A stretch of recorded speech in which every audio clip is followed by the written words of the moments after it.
Here Close we are, enough. guys. It is conference championship week.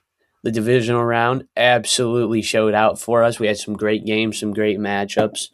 Um, After 272 regular season games, we are down to three total games left. Three.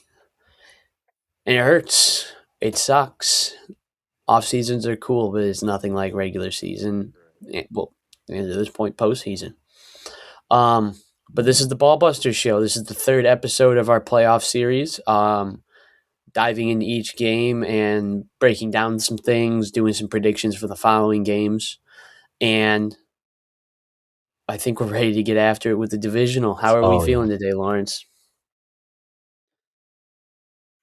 I love the feeling that I'm feeling. To be honest with you, we're down to the cream of the crop, and I'm ready for these championship games to be nuts. I'm excited myself. I think there's going to be some factors that lead to potentially one of the games not being as good. But that's for talk later down the road. Shall we just get into our divisional matchups? Let's do it. All right, we're We're going gonna game order this week. We're going to lead off with Denver and Buffalo. Lawrence, take us away. absolutely uh, heartbreaking results for both teams. Fortunately, but it was an interesting game. Each quarterback had three touchdowns. The defenses were holding up. We had overtime. It looked like the Bills could have had it. They could have had a huge upset here, but there was a controversial interception call. That was one thing. I mean, look at the entirety of the game. Josh Allen threw a few interceptions. Um, it was heartbreaking. That's all I can really say. I wanted the Bills to win here. I picked the Broncos originally, but I wanted deep down in my heart, I wanted Josh Allen to go all the way. I wanted this to be his year. But for the sixth year in a row, they came up short. Sean McDermott, as of this morning, is gone as head coach. Another huge vacancy. Um, and then, on the other side of it, Bo Nix left that game with an ankle injury. He's going to need surgery. He's going to be out for the rest of it. We have Jarrett Stidham. Stidham. He's going to be stepping up. Sean Payton says he's ready. So we'll see. I, uh, I like Sean Payton, and he can say what he wants to say. But a quarterback who hasn't attempted a pass since 2023 can only be so ready. There's only so much preparation you can do that isn't playing games that Right. will get you ready for a moment, much less a moment being the AFC Championship game. Um, but in saying that, Denver does still have a very, very solid defense. Created five turnovers on Sunday, three fumbles. Well, I apologize. Five turnovers from Josh Allen, him having three fumbles and two picks. And I know there was another fumble caused on a James Cook run. Uh, but that just goes to show that they do have one of those top defenses in the league, and that's still going to play a factor in this New England game because, not to get too far ahead of myself here, New England did look a little slow at times on offense. But we'll get into that a little deeper. I won't go too far on that. Um, but just more heartbreak in the city of Buffalo. It seems to be standard at this point. Four straight Super Bowls in the 90s, six straight playoff exits in the 2010/2020s. You absolutely hate to see it. Yep. You could see Josh Allen, some serious emotions after the game. Really put a lot of that on himself. Whether that's justified or not, besides the point, he clearly showed ownership. Um, but I think the biggest story of this game is Sean McDermott finally being let go. This was Sean McDermott's ninth season as the head coach. Um, just some numbers for you. 85.7% of coaches win their first Super Bowl in the first 5 years with their team. This is head coaches with no prior experience, might I add. Um, only 2%, 2.7% that is, win after their 10th season or later. Being Bill Cowher in his 14th season with Pittsburgh, finally getting that ring, and Tom Landry finally winning his ring in his 11th season with the Dallas Cowboys. So two storied coaches. Landry's known as one of the greats, but it's kind of telling of the fact that here we are in year 9 and they haven't even made the Super Bowl. Their old demons are gone. Mahomes isn't here. Burrow isn't here. Jackson isn't here. The ones that seem to always stop them are gone. Um, and they still couldn't do it. Obviously, McDermott didn't cause his team to have 6 turnovers, but it's time to shake things up in Buffalo. And as we talked about the other day, there's plenty of great coaching candidates out there, and more to come that we don't know about as of yet. That I think it's the smart move for Buffalo to move on and try and build something new after a loss like this. Um, Right. I'm not going to get too heavily into Denver at this point because we're going to go through a little bit of championships later on in this episode, but it's gonna it's it's rough. It doesn't look great.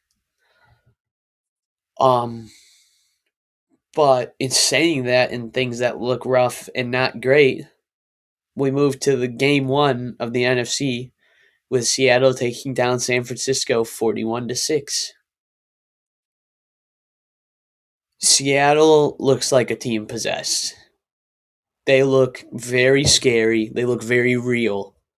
Um, they lost their running back Zach Charbonnet for the rest of the playoffs with a knee injury, and for most teams, I would look at that and think it's, I won't say season ending, but there's a massive blow and is going to change things drastically. And while I do think it's a big blow, I think Seattle still has the defensive and offensive firepower to keep moving. And for Seattle, like I got my notes page right here. I wrote no notes. That's all they have. They look dominant. They did everything they needed to do to the T and took down a division rival who had a great season themselves. Obviously, some injury issues. Um, but Seattle looked disgusting. Yeah, this team is terrifying in every conceivable way. I mean, that opening punt return, touchdown immediately. Kickoff, Um, first play of the game. Sam Darnold enters the game with an oblique injury, questionable to even play the game. Comes in and dominates. 49ers couldn't do anything. They were held to 174 yards and 2 field goals. This was a historic game as well. This game is now tied for the biggest intra-divisional playoff win in the Super Bowl era. Wow, A team losing this badly to a divisional rival in the playoffs has not happened since 1968 when the Raiders beat the Chiefs by the same differential, 35 points. The that's fascinating. Seahawks have, I think, in my mind, by far the most formidable team going into the championships. No, Not much else you can really say about them. Just I entirely agree. impressive. Um, San Francisco, I wish I had more to say about them, but the two things that really come to mind to me are coaching and injuries. In terms of injuries, 262 missed games in total. There's a lot of big names there. They're top 10 in the league in total missed games. And a lot of those injuries, a good chunk of them, have been those soft tissue ligament type injuries. This has been a bit of a storyline as of late. I just wanted to touch on a little bit. Their practice facility is next to an electrical substation. Historically, many doctors and scientists believe that those cause long term issues in your soft tissues, your ligaments, your muscles, things of that nature. And they decided to build the practice facility right next to one. I don't want to, it's all conjecture. It's all just conspiracies here. But that's got to mean something. For a serious uptick in soft tissue injuries, while they are going on across the league, San Francisco always seems to have to deal with those every single year. Um, it's just something to look at. Maybe hey, go practice at one of the big Yeah. California high schools for a couple weeks and see what's happening. Um, but obviously, I'm no doctor. I This is just numbers I've seen. The other interesting talking point for them is Kyle Shanahan. He has coached them to Super Bowls. He absolutely has. But in the same vein as I was talking about with Mr. Sean McDermott and his ninth season as a head coach with his first team head coaching and still doesn't have that ring, Kyle Shanahan is in year 9 with the San Francisco 49ers. That is interesting. It's it's perplexing, is what it really is. Um, but I think there is a part of me that thinks maybe San Fran needs to shake it up. If not this coaching cycle, the next one. Even it, I would love for them to just promote Salah. I think that'd be a good move for them.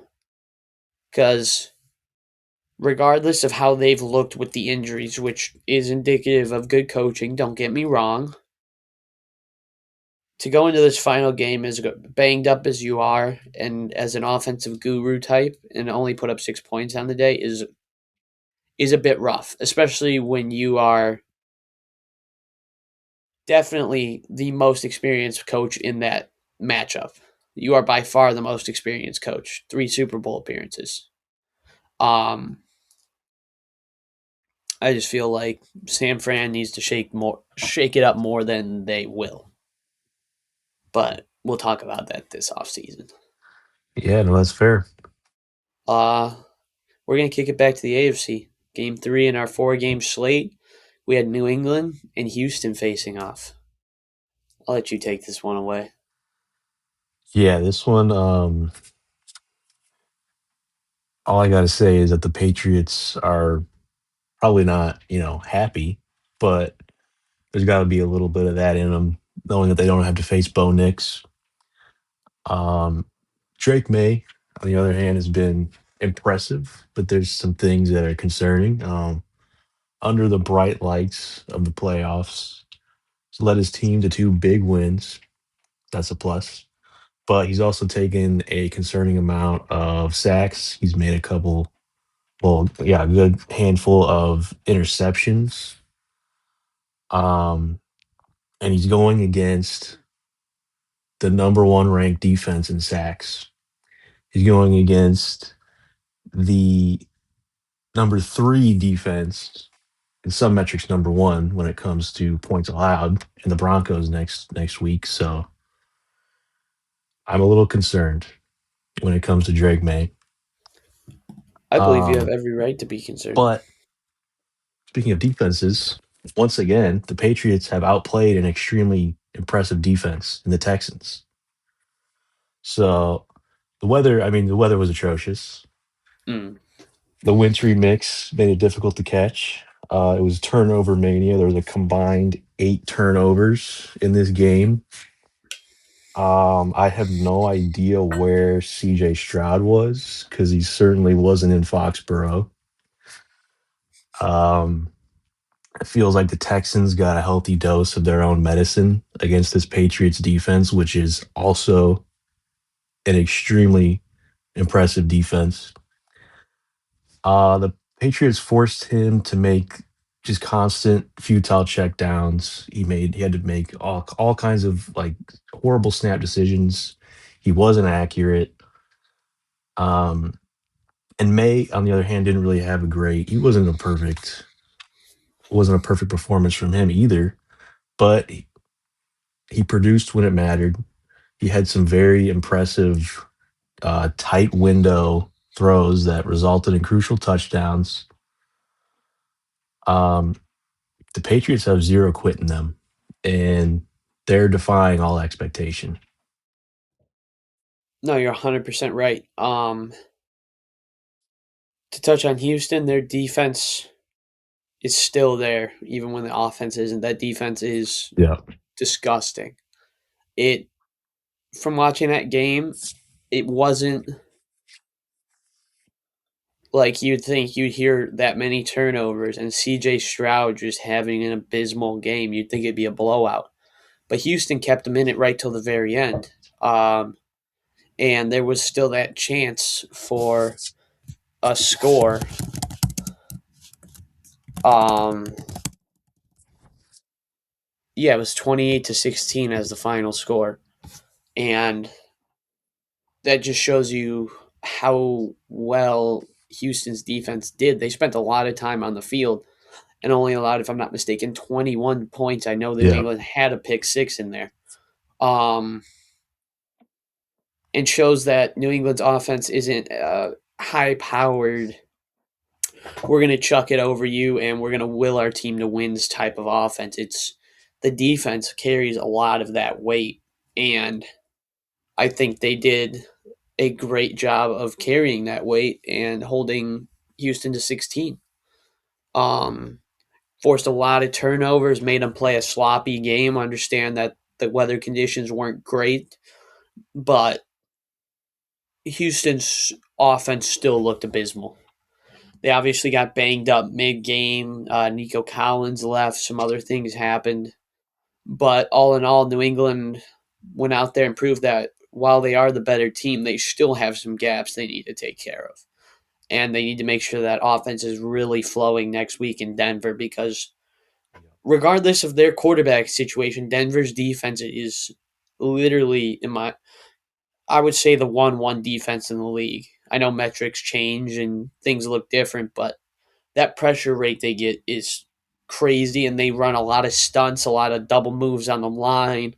They do a lot of things to confuse the O line and keep the offense on their toes, and New England really needs to be on the watch for that. Um, but we'll get into that in a little bit more here shortly. Now, time for the last game of our divisional round slate. The LA Rams going to Chicago and taking down the Bears. Take it away, Lawrence. Take it away. Yep. Temperatures dipped, pressure rose, and the Iceman froze. This game stayed evenly matched. Um, Very close. Both offenses were struggling against the respective defenses. It looked like we were going to get the same story that we've seen 7 times this season. Bears trailing at the 2-minute mark. I was waiting. I was anticipating for another unbelievable, incredible comeback. We got it. A 4th and 4. Unbelievable throw. What was it, 51 yards? 51.4 air Okay. yards. Yeah, 51 yard out of nowhere. Caleb's being pushed back to midfield, and he just throws again. Every week, I see the greatest throw I've ever seen in my life from the same guy, and he does it again. 51-yard dot to Cole Kmet, who played it beautifully. Um, and we go into overtime. There were a couple of calls I was confused. I was kind of expecting them to go for the 2-pointer, but I understand why they didn't. Probably better chance to just send it to overtime. Once in overtime, they looked like they had it. They forced the Rams out. The Rams had to punt it away, and then the Bears were 15 yards from field goal range, and Caleb throws an interception. Rams then kick it down, take it down, kick it down for the field goal. Um, Again, Bears could have easily won this one. I was curious why Ben didn't at least try to ice the kicker, but you know, oh well. This was a crushing defeat, but Bears fans have very little to worry about. Caleb Williams is unbelievable. I think he is going to have an incredible career if he keeps this up. He's only going to get better, the way I see it. And if for the doubters out there, the people that still don't believe in Caleb Williams, I am convinced that they don't exist in this reality at this point because you can't watch these games and not see something. I mean, yeah, they have great pieces in all three phases. They have what I think will be a generational head coach. Yeah, if you're a Vikings and a Packers fan, I definitely would be worried for next year. That's what I I got. think you might have glossed over somebody there. Oh, yeah, the team that you guys are 0-4 against. Yeah, that's right.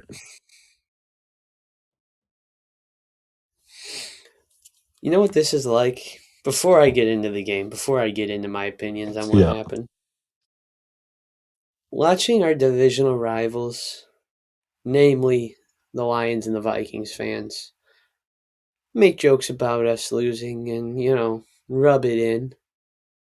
It's kind of like the one guy who he doesn't even get invited to the dance, right? And he's just like watching through the window in the rain, just trying to feel a part of things. And he sees you dancing with a girl, and then she leaves you and goes to dance with someone else, and he starts pointing and laughing at you.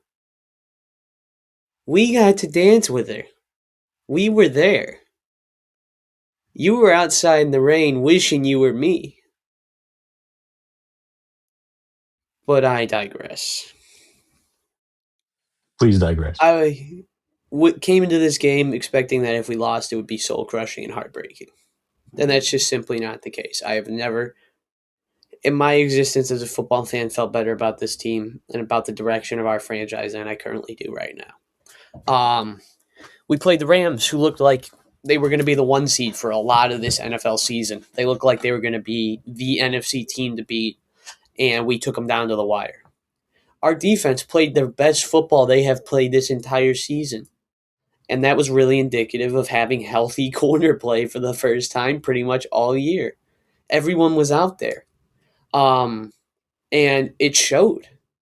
Puka Nakua, 5 receptions for 56 yards. If I'm not mistaken, that is his second worst game while playing the entirety of the game. Not including leaving for injury or anything of that nature. That was his second best game or second worst. Um, The offense looked a little stagnant at times, but still had its drives when it needed to for the Chicago Bears. Um, Caleb definitely got a little more excitable than he normally does and threw some balls that I don't think he typically would. But I can also point to to two interceptions and go, okay, on this option route, Loveland should have sat down on a curl and kept the corner on him. That ball would have been there for, I believe it was Roma Dunze on that play, or I'm sorry, it was Luther Bird. Um, and then in the overtime, DJ Moore did not give his full effort. I know you can say a lot of things about choosing to throw that ball and using that play call in that situation. If DJ Moore runs that route hard and cuts under the safety, he is there to catch the ball or at least have the safety break it up. It is not a ball right to the safety. And things change drastically there. Um, I think that Caleb showed a lot of poise once again in the big moment, doing something unthinkable. A 51-yard, 14-yard passing touchdown. Unthinkable. It is crazy. It's these are the things I have dreamed about my entire football life. I want to go into an offseason and know my head coach and my quarterback are exactly who we need and who we are building around. And we have that. We have offensive pieces too. Our offensive line yesterday looked stout against a very, very tough Rams pass rush. Jared Verse, who is a stud, he is a very, very good player in this league and will be for years to come. We barely heard his name yesterday. And he was going up against 33-year-old Joe Tooney. Saying that doesn't sound crazy. Okay, he's a little old, but he's an all pro, one of the best to ever do it at guard, and has an all pro season this year as well. He played left tackle, the single most important position on the offensive line. I would say more important than center, even, because that's the quarterback's blind side. You really need to be on your P's and Q's. And he did it for the entire game. McFadden, our backup, 3 snaps coming into this week. 3 snaps on the year. Came in and played a very, very nice game. Our offensive line coach, whose name is currently slipping me, I do apologize, deserves all the flowers in the world. I'm going to Google that real quick because he absolutely deserves his flowers. Dan Rouchar. We hired him this year from the Saints, and he has been fantastic. Our O-line has turned around tenfold, and he has looked like he really has a group of guys believing in him, just like Ben Johnson does. Um, but I'm going to get off my Bears. I know we're gonna do a video breaking down teams this off season, and we'll get into more of these talks then. Um, but the last thing I have on them, they had 336 missed games combined between players. That is the most in the league by a good chunk. Second being your Lions. But if my rookie head coach and second year third offensive system quarterback can go out there and put up these type of performances and get that 11-5 record, make it to the divisional round, lose an OT in an incredibly tight game, I could not be more excited to see what they can do with a healthy squad. I'm beyond excited. But to turn to the Rams, I know the weather was rough, but their offense did not look great. Their first drive, they were moving the ball, and I was like, oh God, here's the Rams. I don't know how we're going to stop this. And then we did. Um, Rams definitely had a favorable whistle or two. Nothing super game breaking, but definitely some things that were weird. Um, the big Devontae Adams catch down the middle of the field, I do believe was a catch. However, it is so similar to the Brandon Cooks play from the game prior in Denver, and it's hard not to be frustrated by that. Either it's a catch or it's not. We Yeah. can't have this both ways. And I hope moving forward we get that figured out. But that would have sealed the game for us right there. That would have been massive. And LA definitely prevailed in large part due to that play.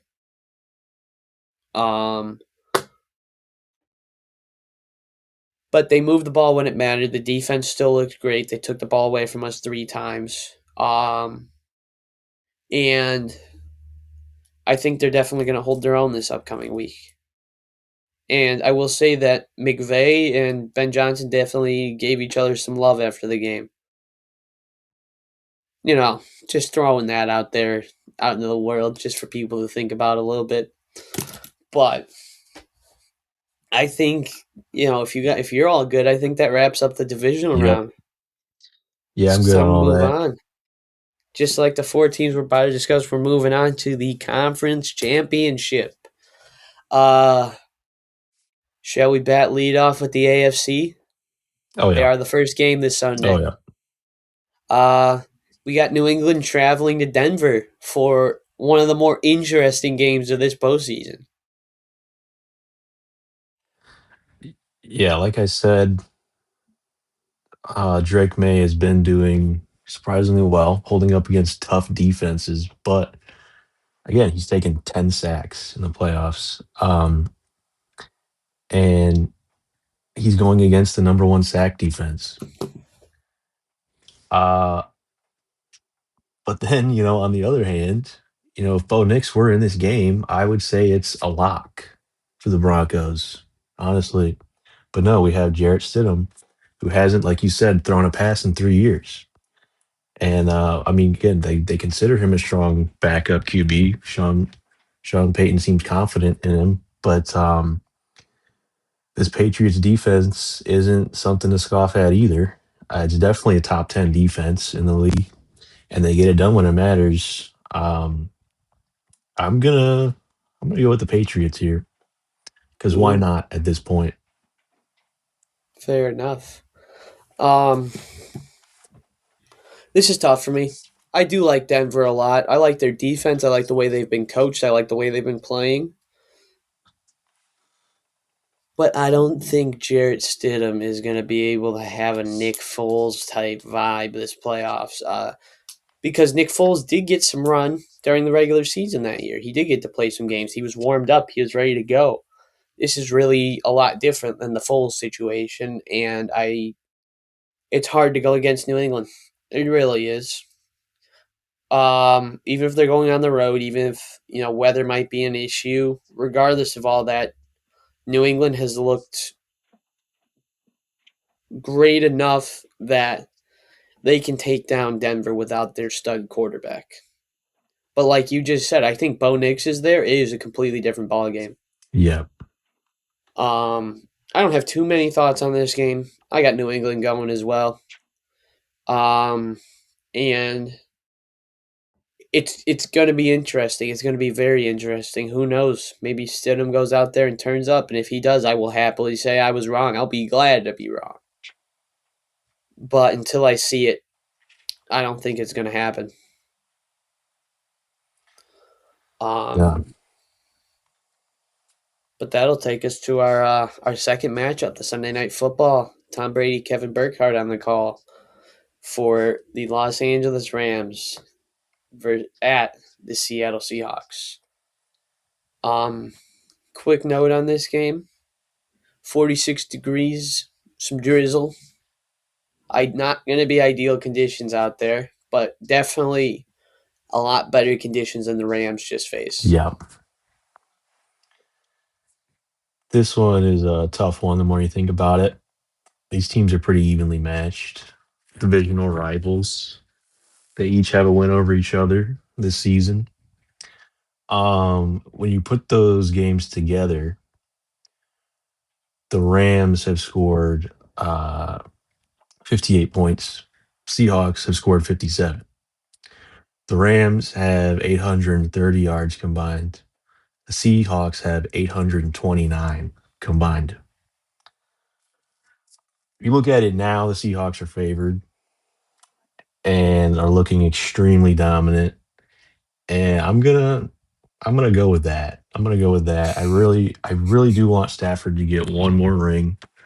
I do want to see 4,000 people at at an LA parade. Um, but these teams know each other so well.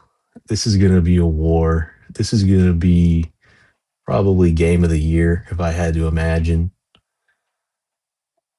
I consider both of these teams to be the most complete teams this season, but with how the Rams have played in these last two playoff games, barely beating the low hanging fruit and the Panthers, having a very close game in Chicago, and then you couple that with how the Seahawks just handled another impressive divisional opponent. I don't see the Rams doing this. You're absolutely right. It's the writing's on the wall in a certain sense. Watching the Rams play offense this week against my Chicago Bears, it was not as fluid as it's looked the rest of this season. There was hitches. They did not look that good, especially against the Bears defense that, while had led the league in turnovers and definitely upticked a bit in the last 2 weeks, has by far been the worst aspect of our team. And I think that's very telling of where the offense of the Rams is at right now. I think that it's going to be hard for them to stop the offensive attack of Seattle, much less to slow down or keep their offense moving against that stout defense. I know the last time they matched up, it came down to a sketchy 2 point Yeah, conversion at the end, but there's still something. There's something in the water right now in Seattle. There's something going on that they look dominant. the most dominant they have looked. And I think they're going to take that and run with it. Um, like I was saying earlier, there's no notes on them. They run the ball efficiently. The passing game looks strong. Sam Darnold's going to be a week healthier at this point. And the defense just wreaks havoc. Their special teams is nice. Rashid Shaheed is a fantastic returner. They're firing on all three cylinders right now, and I don't see what Los Angeles does to stop them unless Puka can have a game like we know he's capable of having, but I don't think is likely. Um, it's just it's feeling like it's Seattle's year right now. It's Yeah, feeling like a absolutely. Seattle year, and it's looking like we're going to get a rematch of the 20 what was that 14 Super Bowl between the Patriots and the Seahawks. I know most of y'all are familiar with how that ended. A little pick on the goal line to seal it. Should have ran the ball with Marshawn Lynch, but that's over a decade Yeah, removed. Things are different nowadays. Um, but I'm predicting a rematch, but I think it goes Seattle's way this time. We'll get more into that. But Seattle looks about as untouchable as untouchable looks. absolutely. Juggernauts. Juggernauts. Um, but that's the end of our conference championship slate. Lawrence, you got thoughts? Questions, Nope. comments, concerns? Just, it feels like the early 2010s again with the Patriots and the Broncos and the Seahawks. I'm excited. I Bears. think, okay, well, let's not get crazy here. But Okay, it's fine. no, I think I'm excited. I mean, Sam Darnold definitely deserves a chip. Drake May deserves a chip. Sad. It is sad that Bo Nix isn't going to be here. Even say they do win that game and they go to the Super Bowl, it would be even more tragic without Mm. him. But yeah, that's all I got. No, it's we got a good crop of games, and I'm excited to see how it all shakes out. Uh, we're approaching Super Bowl season, and I'm ready for it. I'm so ready for it. But I think that about wraps it up here for the divisional round breakdown and a little bit of conference championship talks. Um, this has been the Ballbuster Show. Once again, I'm Marley. That's Larry, and we appreciate you guys for being here. We really do. We don't. I know we don't have much traction at the moment, but when we see things like 8 views on a video, it really Oh does yeah, mean something. It makes me happy that something we're doing for fun, at least some people feel like it's worth their time. So just thank you guys for that. yeah. Thank But you guys. we'll be back in either the coming days or next week with another video for you guys. Not exactly sure yet, but we'll see. But yeah, we'll catch you guys later.